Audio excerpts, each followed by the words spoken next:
Nak simpan emas tapi risau emas hilang ataupun dicuri. Lepas save video ni, saya akan kongsikan cara yang selamat untuk tuan-puan simpan emas tanpa perlu fikirkan tentang keselamatan. Salah satu cara paling selamat adalah dengan menyimpan emas di safe deposit box syarikat-syarikat yang terdekat dengan tuan-puan.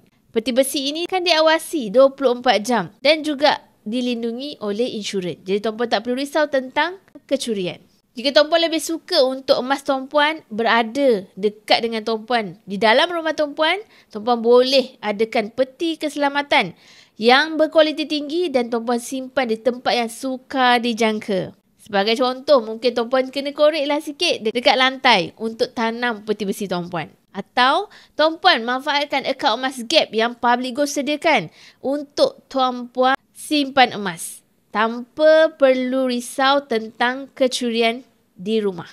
Tuan-puan boleh menabung emas dan tuan-puan boleh akses pada bila-bila masa akaun emas tuan-puan. Sebenarnya tuan-puan nak simpan emas ni tak jauh beza pun dengan simpan duit. Kalau kita simpan duit, kita akan letak duit kita di tempat yang selamat. Tempat yang sama juga kita akan simpan emas. Jadi pilihlah tempat yang memberi ketenangan fikiran sama macam tuan-puan simpan duit tuan-puan. Jadi tuan-puan nak menabung emas, pastikan tuan-puan menabunglah dengan bijak dan simpan emas dengan selamat. Boleh follow saya untuk dapatkan lebih banyak lagi ilmu emas dan kewangan.